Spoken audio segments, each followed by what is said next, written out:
신약성경 322면에 있는 빌립보서 4장 1절에서부터 3절까지 말씀입니다. 이 말씀을 우리 다 같이 한 목소리로 우리 봉독하겠습니다. 그러므로 나의 사랑하고 사모하는 형제들, 나의 기쁨이여 면류가 아닌 사랑하는 자들아, 이와 같이 주 안에서라. 내가 유오디아를 권하고 순두개를 권하노니 주 안에서 같은 마음을 품으라. 또 참으로 나와 멍에를 같이 간 내게 구하노니 복음에 나와 함께 힘쓰던 저 여인들을 돕고 또한 글레멘드와 그 외에 나의 동역자들을 도우라. 그 이름들이 생명책에 있느니라. 아멘. 사랑하는 성도 여러분, 미국인들에게 크리스마스가 되면 항상 이 미국인들이 찾는 영화 한 편이 있습니다. 멋진 인생이라고 하는 영화인데요. It's a Wonderful Life. 가장 원더풀한, 놀라운 인생이다라는 그런 삶의 그런 제목의 영화입니다. 1946년도 작품인데도 불구하고 75년이 지난 오늘날까지 미국인들이 크리스마스만 되면 항상 생각하고 보고 싶어하는 그런 영화입니다. 그 이유는 이 영화의 주인공의 참 드라마틱한 그의 삶 때문입니다. 영화는 주인공 조지가 자살을 하려는 것에서부터 시작을 하는데요. 그때 조지의 자살을 막으려고 하늘에서 급히 천사 클레런스가 내려옵니다.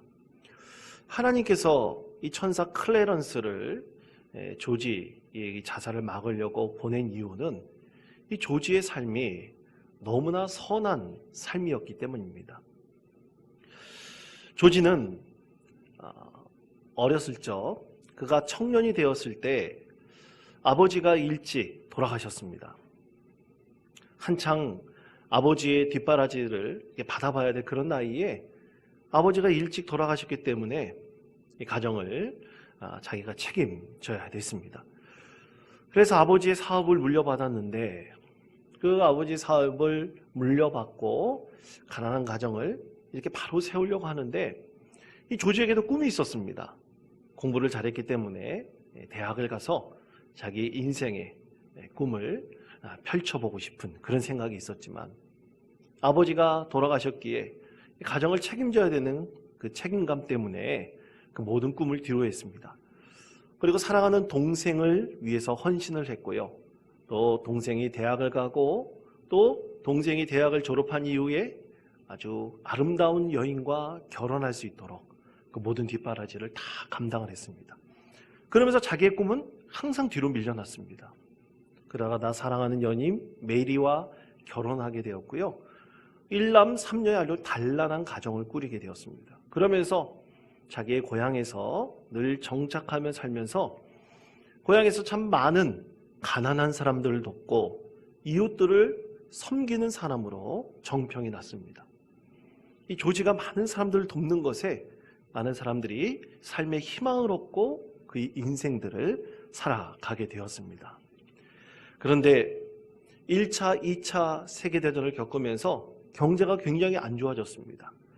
아버지의 회사를 물려받은 이 조지의 그 회사도 굉장히 좋지 않았습니다. 그러다가 어느 날 은행에 빌린 돈을 갚으려고 이 조지의 삼촌이 $8,000나 되는 거액을 가지고 가다가 그만 그 돈을 잃어버렸습니다.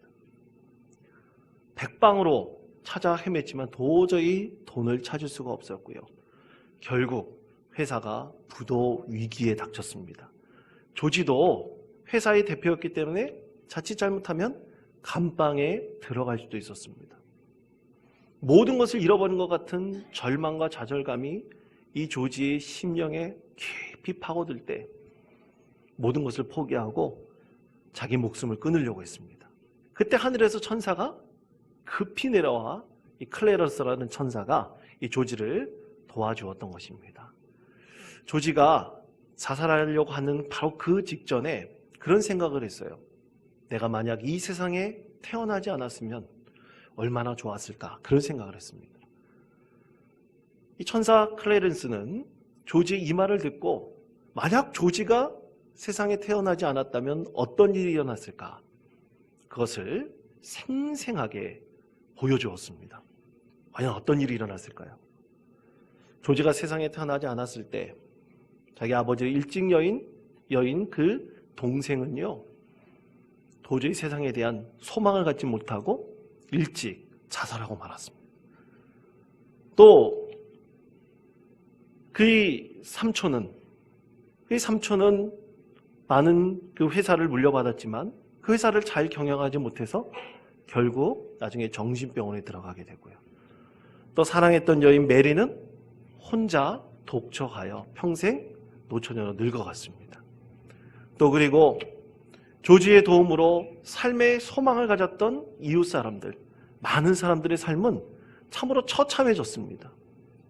아무런 도움을 받지 못한 사람들은 그냥 범죄자로, 낙오자로 전락하는 일들이 너무나 많이 일어났습니다.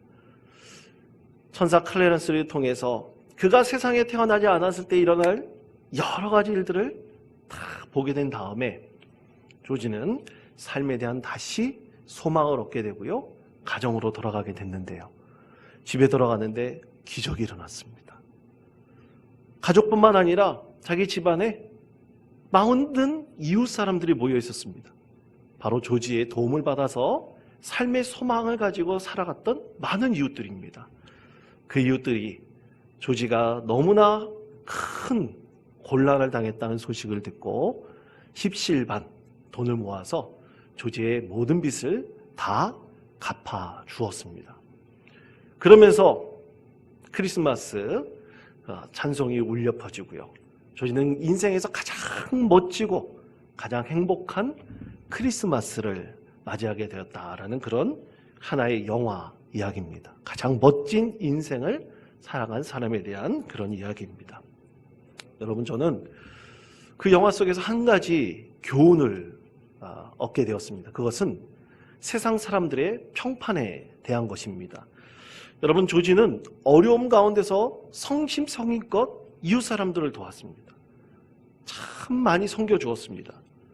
그가 도움을 주었던 많은 사람들이 삶에 대한 소망을 얻게 되었습니다. 그는 참 선한 사람이라고 평판이 자자해졌습니다.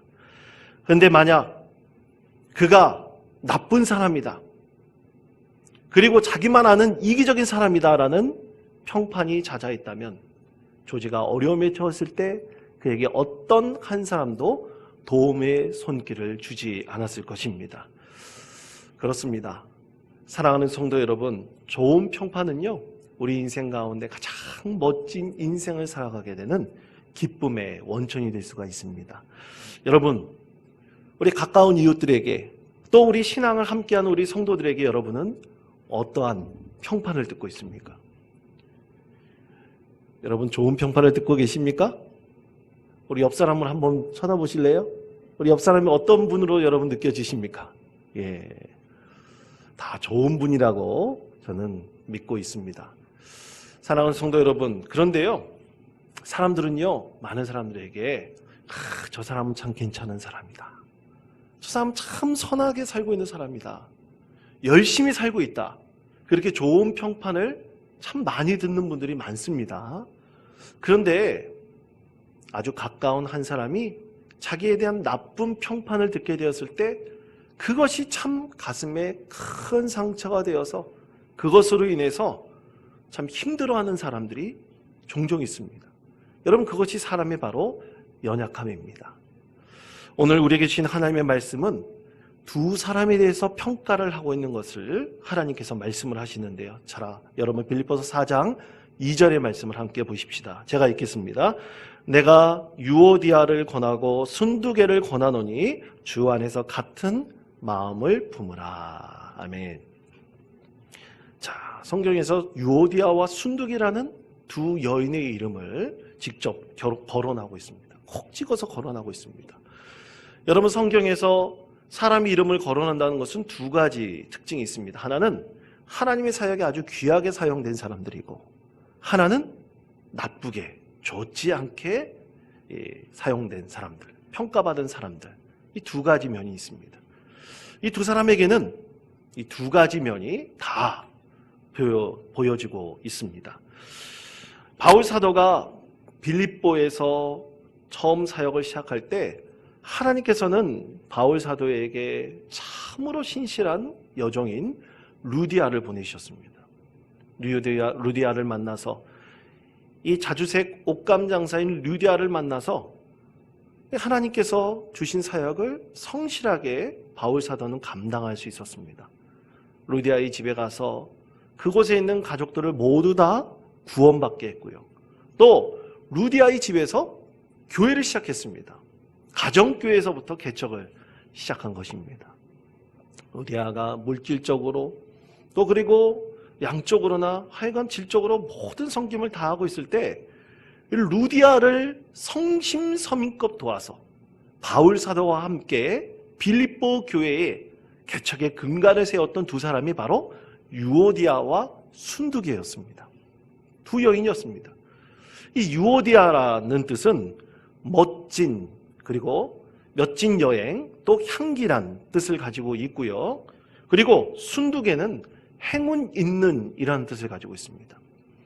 두 사람의 이름처럼 참으로 성실하게 신실하게 교회의 모든 사역을 감당할 때 참 향기로운 사람처럼 비춰졌고요. 또 많은 사람들의 복을 가져다주는 믿음의 여인으로 비춰졌습니다.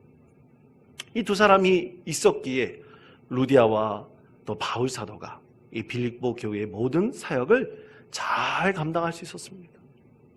우리 교회가 잘 성장할 수 있는 것은 이런 유오디아와 순두계 같은 신실한 믿음의 성도들이 있기 때문입니다. 우리 원통교회 모든 성도들이 유오디아와 순두계 같은 믿음의 성도 되시기를 권면드립니다. 자, 그런데 이 바울 사도가 평생 동안 빌립보 교회에서 사역할 수는 없었습니다. 사역지로 옮겨서 다른 곳에서 선교를 하고 또 거기에 디모데 또는 이 에바브로디도를 세워가지고 빌립보 교회를 목회하도록 했죠. 그러다가 바울 사도가 감옥에 투옥되었습니다. 바울 사도 사이를 왔다 갔다 하면서 소식을 전해드렸던 에바브로디도가 이 크나큰 목회 사역으로 인해서 이 병이 들게 되었습니다. 이 병이 들게 되었으니 이 유오디아와 순두계를 이 에바브로디도가 세워서 그가 부재한 사이에 하나님의 말씀을 가르치고 증거하도록 했습니다. 평신도 중에서 두 사람이 너무나 성실하게 하나님의 사역을 감당했기에 이 바울 사도의 인정을 받아가지고 두 사람을 평신도 사역자로 이렇게 세웠던 것입니다. 그래서 유오디아와 순두계가 예배드리고 또 성도들과 교제하면서 하나님 말씀을 성실하게 신실하게 잘 가르쳐서 목회 사역을 대신 감당하고 있었습니다. 그런데 여러분, 이 가운데서 문제가 생겼습니다.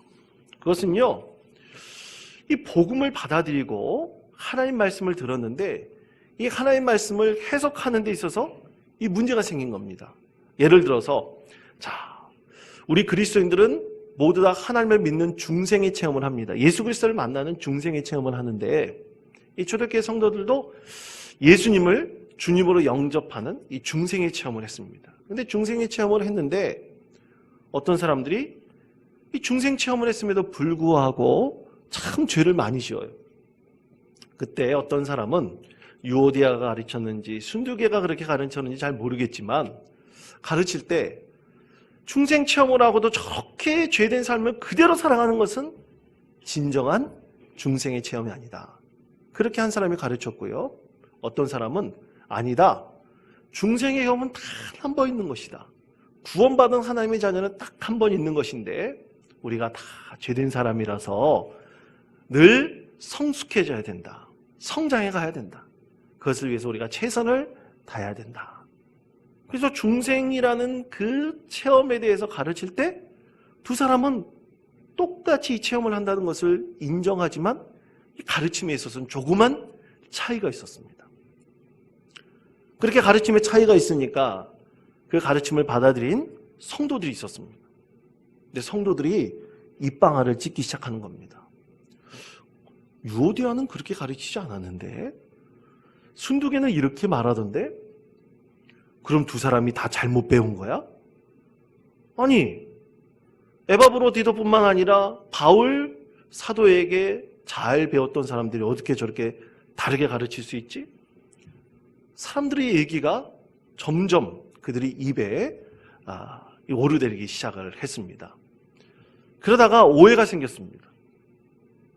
유오디아와 순두개가 신실하게 서로 이 하나님 사역을 잘 감당하는 그렇게 친밀한 믿음의 관계에 있었는데 한쪽에서 그런 소리가 들리는 거예요. 유오디아가 당신의 가르침이 틀렸다고 합니다. 순두개가 내 말만 진리라고 가르칩니다. 그 말에 들리니까 마음에 상심이 든 겁니다. 그러다가 두 사람이 이 오해로 인해서 갈등이 점점 심해졌고요. 이 갈등의 골이 너무 심각해져서 감옥에 갇혀있는 바울 사도에게까지 이 소식이 들리게 된 것입니다. 여러분, 이렇게 갈등이 생기고 또 갈등의 골이 도저히 해결될 수 없을 만큼 깊어진 이유가 과연 무엇일까요? 여러분, 다 하나입니다. 그런 사람들의 평가 때문이었습니다. 여러분, 당시 빌립보 교회의 영적 지도자는 에바브로디도였습니다. 디모데를 보내고 싶었지만 디모데가 갈 사정이 되지 않아서 대신 에바브로디도를 빌립보 교회를 목회하는 사실은 목회자로 바울 사도가 세웠습니다. 그렇게 영적 권위를 물려받은 것이죠. 그래서 에바브로디도의 그 말씀을 하나님이 들려주는 그 말씀을 잘 받고 가르침을 받고 있었던 빌립보 교회의 성도들이었었는데요. 그냥 에바브로디도가 중병에 걸리지 않았습니까? 그래서 잠시 그 시간에 이 유오디아와 순두개를 통해서 하나님 말씀을 가르치도록 했는데 평신도 지도자들로 이렇게 세웠던 것입니다. 그런데 성도들 마음에서는 그들이 목회자라고 생각하기보다는 그냥 자기가 똑같은 평신도들처럼 그렇게 생각을 했었나 봅니다. 평가가 좋지 않았습니다. 그렇게 하나님 뜻을 이뤄가는 이 유오디아와 순두개를 보면서 참 하나님 훌륭한 그런 훈련받은 성도들입니다. 저들의 가르침이 참 진리입니다. 그러면서 성도들이 잘 받쳐주고 격려해주고 그러면 좋았을 텐데 이 사람들의 마음이 그렇지 않았단 말입니다. 하는 일들마다 이 부정적인 얘기를 하는 거예요. 하는 일들마다 조금이라도 걸린 것이 있으면 마음에 들지 않는 얘기를 하는 겁니다. 그러면서 좋은 평판보다는 자꾸만 유오디아와 순두개에 대해서 나쁜 평판을 하게 된 것입니다. 자, 그렇게 나쁜 평판을 듣다 보니까 두 사람의 관계가 소원해졌고요. 드디어 갈등이 증폭되게 된 것입니다. 여러분, 사람들에게 평가를 받는다는 것 굉장히 어렵습니다. 쉽지 않습니다. 그 평가가요, 어떤 성도에게는 이 비수같이 가슴에 꽂혀가지고 마음에 참 회복할 수 없을 만큼의 큰 상처를 받기도 합니다. 여러분, 그런데 참 사람들이요, 이렇게 성도들을 평가하기도 하지만 예수님도 평가를 했습니다. 예수님도 이 평가의 대상이 되었는데, 자, 그럼 사람들이 어떻게 예수님을 평가했을까요? 한번 성경 말씀 함께 찾아보도록 하겠습니다. 누가복음 4장 14절에서부터 15절까지 말씀입니다. 우리 다 같이 한 목소리로 봉독하겠습니다. 예수께서 성령의 능력으로 갈릴리에 돌아가시니 사방에 퍼졌고 친히 그 여러 회당에서 가르치심에 뭇 사람에게 칭송을 받으시더라. 아멘. 자, 예수님께서 갈릴리의 사역을 처음 시작하실 때, 누가복음 4장은 예수님께서 세례를 받으시고 난 다음에 처음 시작하신 사역인데 그것이 갈릴리에서부터 사역을 시작했다고 말씀합니다. 갈릴리에 가서 예수님께서 사역을 시작하실 때 사람들이 예수님에 대한 평가가 끝내줬습니다. 최고였습니다. 그 말씀을 들을 때 기쁨이 넘치고 저희 삶에 대한 소망이 그냥 샘솟듯 일어나고 예수님의 말씀이 진리다. 이 갈릴리 사람들이 그렇게 소망을 얻게 되었습니다. 그런데 갈릴리 사람들에게 복음을 전하고 그렇게 하나님의 말씀을 가르치신 다음에 예수님께서 어디를 갔냐면요, 자신의 고향인 나사렛으로 갔습니다. 예수님께서 나사렛으로 오신다는 소식이 들렸어요. 사람들이 평가를 합니다. 예수라고? 그 사람 죽은 목수 요셉의 아들 아니야? 과부 마리아 큰 아들 아니야? 아니 근데 가정을 돌봐야 지금 뭐하고 있는 거야? 정신당한 거 아니야? 사람들이 먼저 그렇게 평가를 하고 있었던 것입니다. 나사렛에서 갈릴리에서 그렇게 좋은 평가를 받던 예수님께서, 평을 듣던 예수님께서 나사렛에 와서 최선을 다해서 복음을 듣는데 사람들의 마음속에 그것이 하나의 말씀으로 들리지 않는 겁니다. 일단 부정적으로 다 생각을 하는 겁니다. 예수님의 말씀을 하나의 말씀으로 곧이곧대 듣지 않았습니다. 급기야 나사렛에 있는 사람들이 예수님에 대해서 이렇게 행동을 했습니다. 누가복음 4장 28절에서부터 30절까지 말씀입니다. 제가 읽겠습니다. 회당에 있는 자들이 이것을 듣고 다 크게 화가 나서 일어나 동네 밖으로 쫓아내어 그 동네가 건설된 산 낭떠러지까지 끌고 가서 밀쳐 떨어뜨리고자 하되 예수께서 그들 가운데로 지나서 가시니라. 아멘. 그러니까 가장 그 마을에서 높은 이 낭떠러지 그 절벽에 예수님을 세워놓고 밀쳐서 예수님을 죽이려고까지 했던 것입니다. 참으로 예수님에 대한 평이 너무나 부정적이었습니다. 사랑하는 그 고향의 친구들, 가족들이 있는, 이웃들이 있는 그곳에 가가지고 진짜 사랑의 마음을 가지고 복음을 전했는데 그렇게 많은 나사렛 사람들이 예수님을 거부한 것입니다. 그것에 대해서 예수님도 참 많이 화가 나셨겠죠. 그렇지만 그 이유 바뀌었습니다. 예수님께서 죽으시고 부활하신 다음에 나사렛 사람들의 평은 완전히 달라졌습니다. 오직 예수님이 구세주이시며 메시아이시며 우리의 주님이심을 고백하게 되었습니다. 자, 사랑하는 성도 여러분, 예수님도 이런 평가를 받았는데요. 우리는 사람들에 대한 평이 좋을 수도 있고 또 나쁠 수도 있습니다. 그것 때문에 우리가 깊은 상처를 받을 수도 있습니다. 그러나 여러분, 우리가 분명히 알아야 할 것이 있습니다. 우리는 세상 사람들보다 더 관심을 가져야 될 것은 하나님께서 우리에 대한 생각입니다. 하나님의 평가입니다. 하나님께서 나를 어떻게 평가하실까? 왜 그것이 중요합니까? 우리의 진짜 진면목을 아시는 분은 오직 하나님 한 분이시기 때문입니다. 우리 머리끝에서부터 발끝까지의 그 모든 것을 아시는 분은 오직 하나님 한 분이시기 때문입니다. 하나님만 우리의 참모습을 아십니다. 우리의 진실한 마음을 아십니다. 그렇기 때문에 사랑하는 성도 여러분, 이 세상에서 가장 좋은 평가를 받아야 될 분은 바로 하나님이시라는 것을 여러분 꼭 기억하시기를 바랍니다. 여러분, 하나님께서 너는 참 내 좋은 자녀다. 내가 너로 인해 기뻐한다. 너만이 나에게 참된 기쁨을 주는 나의 참 자녀이다. 이런 하나님의 진심 어린 평가의 말씀을 들을 수 있는 우리 믿음의 성도 되시기를 권면드립니다. 그런데 하나님께서 이렇게 우리를 축복하시고 우리를 높여주시고 우리의 참모습을 아심에도 불구하고 우린 사람들의 말 한마디에 우리 큰 상처를 받을 수도 있습니다. 그 평가 한마디 때문에 사역을 포기할까? 교회를 떠날까? 내가 과연 하나님 앞에 온전히 쓰임받는 것인가? 우린 그렇게 갈등할 수도 있습니다. 그러나 이런 갈등이 무엇이든 간에 그 모양이 어떻든지 간에 우리는 이것을 분명히 해결해야 됩니다. 이것을 이겨나가야 됩니다. 쉽지는 않지만 반드시 이 갈등을 이겨나가고 분명히 해결해 나가야 됩니다. 자, 그렇다면 그것을 어떻게 이겨나가고 해결할 수 있을까요?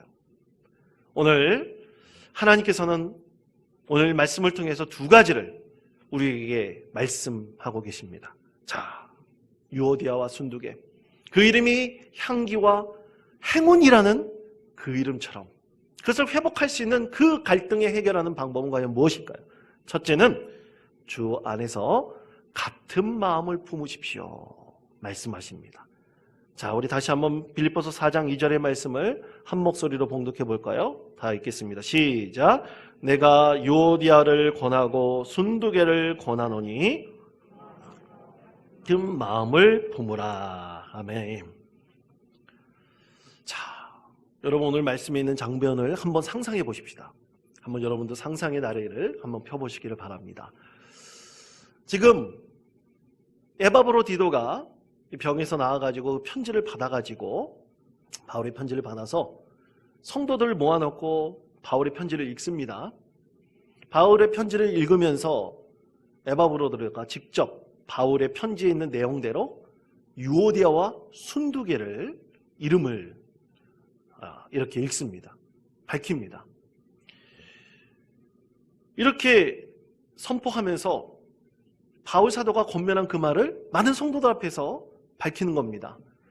유오디아, 순두계 두 사람에게 권면합니다. 주 안에서 같은 마음을 품으십시오. 이렇게 권면하는 겁니다. 여러분, 갈등하고 있는 두 성도를 어떤 목사님이 불러가지고 한번 얘기를 했다고 해보십시오. 자, 목사님이 주 안에서 같은 마음을 품으십시오. 이런 마음, 이런 권면을 했을 때 그 갈등하는 두 성도는 과연 어떤 마음을 갖게 될까요? 오늘 유오디아 순두계에게 하나님께서 말씀하십니다. 바울 사도의 입을 통해서 또 에바브로가 읽은 이 편지를 통해서 말씀을 하십니다. 주 안에서 같은 마음을 품으십시오. 이것에서는 어떤 평가도 없습니다. 지적하는 것도 없습니다. 네가 잘했고 네가 잘못했다 말 한마디 없습니다. 그 하나님의 이 권면의 말씀을 들은 유오디아 순두계 마음이 참 따뜻해졌습니다. 그런데 여러분, 두 사람의 갈등이 그 즉시 해결되었을까요? 아닙니다. 많은 사람들 앞에서 얘기를 하니까 참 부끄럽기도 하고 민망하기도 했습니다. 해결하고 싶지만 쉽게 해결되지 않습니다. 그런데 여러분, 여기에 반드시 한 알이 밀알이 썩어지는 것처럼 한 알이 밀알이 필요했는데요. 그것은 바로 바울 사도의 순교의 소식이었습니다. 어떤 분은요, 이 말씀에 대해서 이렇게 해석을 합니다. 바울 사도가 순교했다는 소식을 듣고 그렇게 열심히 다해서 빌립보 교회를 섬겼던 바울 사도를 생각하며 빌립보 교회 교인들이 모여서 추모 예배를 드립니다. 추모 예배를 드리면서 바울의 편지글도 있고 바울이 생각하는 그 마음들의 감사하는 마음도 표현을 하면서 그렇게 추모 예배를 드리는데 유오디아와 순두계의 마음속에 비수같이 파고드는 하나님의 말씀이 바로 마지막 그들에게 권면했던 하나님의 말씀, 바울 사도를 통한 하나님의 말씀이었습니다. 주 안에서 같은 마음을 품으십시오. 바울 사도가 순교하기 전에 이 마음을 우리가 갖고 서로 화해했다면 얼마나 좋았을까. 이것에 대한 후회의 마음이 이 유오디아와 순두계의 심령 가운데 깊이 파고들었던 것입니다. 자, 사랑하는 성도 여러분, 분위기가 좀 가라앉은 것 같은데요. 여러분, 우리 옆 사람과 한번 이렇게 권면하면 한번 축복할까요? 주 안에서 같은 마음을 품으십시다. 한번 그렇게 인사하시겠습니다. 주 안에서 같은 마음을 품으십시다. 같은 마음 품으십시다. 여러분, 이 말씀을 들었을 때 어떻습니까? 유오디아 순두계가 추모 예배 가운데 이 말씀을 떠올리며 두 눈에 눈물을 흘렸습니다. 그래, 우리 두 사람이 주 안에서 같은 마음을 품고 처음에 그렇게 열심히 성심껏 함께 섬겼던 그 같은 마음을 그들이 생각해보고 묵상해보면서 회개하면서 그렇게 하나님께서 그들을 통해서 원했던 하나님의 진실한 마음을 그들이 깨닫게 되었던 것입니다. 다시 한번 하나님의 기쁨의 모습으로 회복될 수 있었던 것입니다. 사랑하는 성도 여러분, 하나님께서 가장 기뻐하시는 것이 무엇일까요? 우리 모든 성도들이 하나님 안에서, 주 안에서 같은 마음을 품는 것입니다. 같은 마음을 품고 하나님의 사역을 감당하는 것입니다. 여러분, 이 가운데서는 옳고 그름이 없습니다. 어떤 사람은, 어떤 성도는 빨리 가야 된다고 말합니다. 어떤 성도는 느리게 가야 된다고 말합니다. 어떤 성도는 왼쪽으로 가야 된다 말하고, 어떤 성도는 가운데로 곧바로 가야 된다 말하고, 어떤 성도는 오른쪽으로 가야 된다고 말합니다. 그런데 여기 가장 중요한 것은 방향입니다. 같은 마음을 품는 것입니다.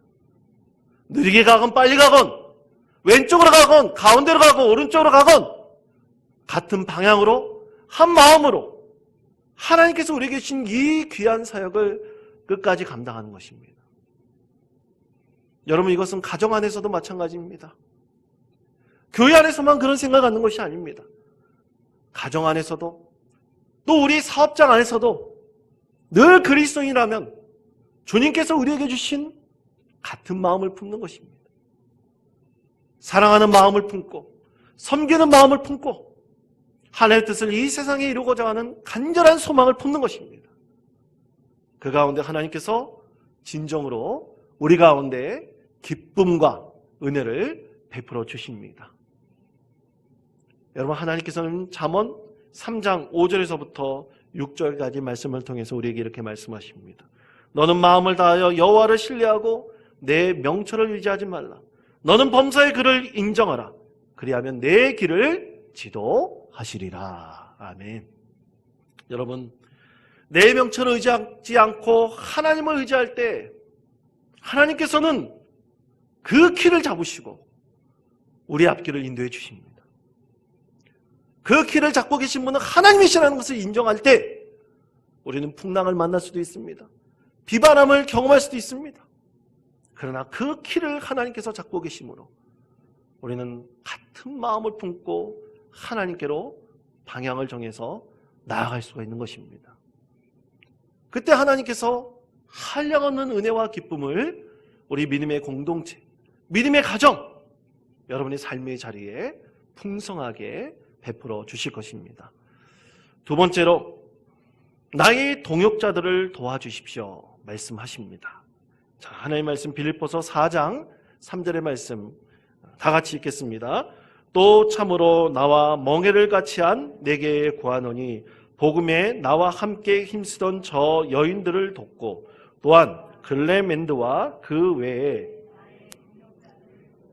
그 이름들이 생명책에 있느니라. 아멘. 유오디아와 순두계의 갈등을 해결하는 데 있어서 정말 필요한 사람들이 있습니다. 그것이 바로 성도들입니다. 성도들의 도움의 손길입니다. 자, 유오디아와 순두계, 또 다른 성도들이 있는 앞에서 에바브로디도가 이 편지를 읽습니다. 두 사람의 이름이 거론됩니다. 그렇게 말하니까 너무나 부끄럽습니다. 창피합니다. 지금 쥐구멍이라도 있으면 들어가고 싶습니다.